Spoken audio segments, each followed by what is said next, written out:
రిజర్వేషన్లు ఇచ్చి నిధులు కేటాయించి వాళ్ళ అభ్యున్నతి కోసం పనిచేయాలనుకుంటుంటే ఇవాళ బీజేపీ కుట్ర చేస్తున్న సోదరులారా, ఆ కుట్ర ఏంటంటే చూసి ఉంటారు మీరు మోడీ గారి ఉపన్యాసాలు. इस बार 400 पार, हमें पूछा क्यों भाई आपको 300 पिछले बार मिले और इस बार भी कुछ कम उधर इधर 300 मिले तो सरकार बनाने वाले हैं, क्यों 400 मांग रहे हैं?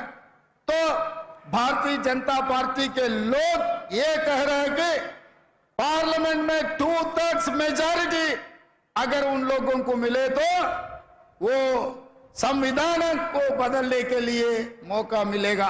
అంటే ఈసారి 400 సీట్లు వస్తే రాజ్యాంగాన్ని మార్చాలంటే పార్లమెంటులో 2/3 మెజారిటీ ఉండాలి. అందుకే 400 సీట్లు తీసుకొని రాజ్యాంగాన్ని సమూలంగా మార్చి రిజర్వేషన్లను రద్దు చేయాలని ఈ రోజు ఆర్ఎస్ఎస్ బీజేపీ కుట్రలో భాగంగా ఈ రోజు వాళ్ళు ప్రయత్నం చేస్తున్నారు. మరి నేను అడుగుతున్నా, మీకు రిజర్వేషన్లు ఇచ్చి, మీకు విద్యలో రిజర్వేషన్లు ఇచ్చి, మీకు ఉద్యోగాలలో రిజర్వేషన్లు ఇచ్చి, ఇవాళ మీకు రాజకీయాలలో రిజర్వేషన్లు ఇచ్చినందుకే అట్లూరి లక్ష్మణ్, కవంపల్లి సత్యనారాయణ, మేడిపల్లి సత్యం లాంటి వాళ్ళు ఎమ్మెల్యేలు విప్పులైనరు, దామోదర్ రాజ నరసింహ గారు మంత్రి అయినరు, బట్టి విక్రమార్క గారు ఉప ముఖ్యమంత్రి అయినరు, బలరాం నాయక్ గారు కేంద్ర మంత్రి అయిండు, సర్వే సత్యనారాయణ గారు కేంద్రంలో మంత్రి అయిండు.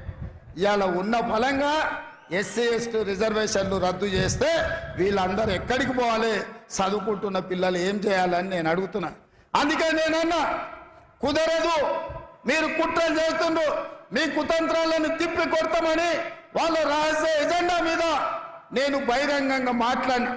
భారతీయ జనతా పార్టీని ప్రశ్నిస్తే ఈ దేశ ప్రధానమంత్రి నరేంద్ర మోడీ, ఈ దేశ హోంశాఖ మంత్రి అమిత్ షా నా మీద పగబట్టి ఢిల్లీలో కేసు పెట్టిండ్రు.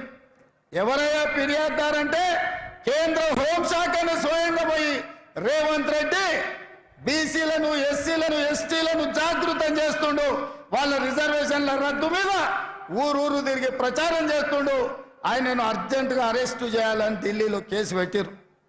నేను అడుగుతున్నాడు నా మిత్రులే, ఒకవేళ నేను మాట్లాడింది తప్పైతే ఈడ బీజేపీ నాయకులు లేరా?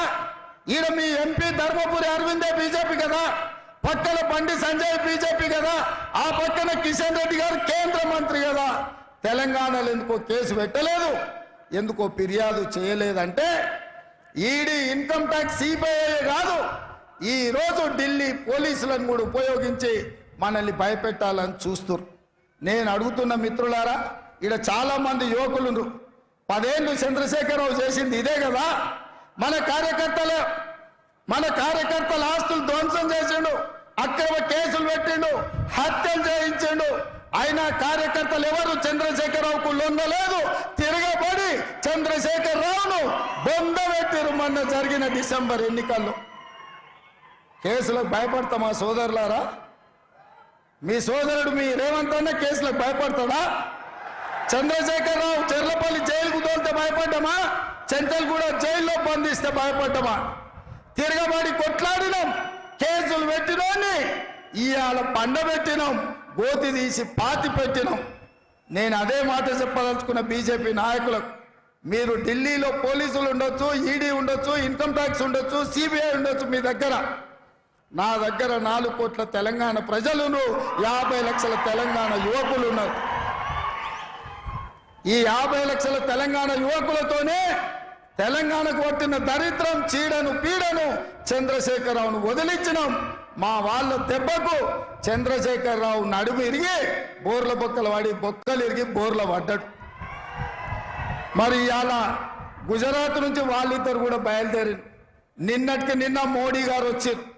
ఆయన ఈ దేశ ప్రధానమంత్రి, ఆయనను గౌరవించాల్సిన బాధ్యత మన మీద ఉన్నది. ఒక ప్రధానమంత్రిగా, వయసులో పెద్దవాడిగా, 13 సంవత్సరాలు ముఖ్యమంత్రిగా, 10 సంవత్సరాలు ప్రధానమంత్రిగా చేసిన నరేంద్ర మోడీ గారిని, వయసులో చిన్నవాడిని, మొదటిసారి ముఖ్యమంత్రి అయిన వాడిని తప్పకుండా వారిని గౌరవిస్తా, వారు ఎదురు పడితే నమస్కారం కూడా పెడతా. కానీ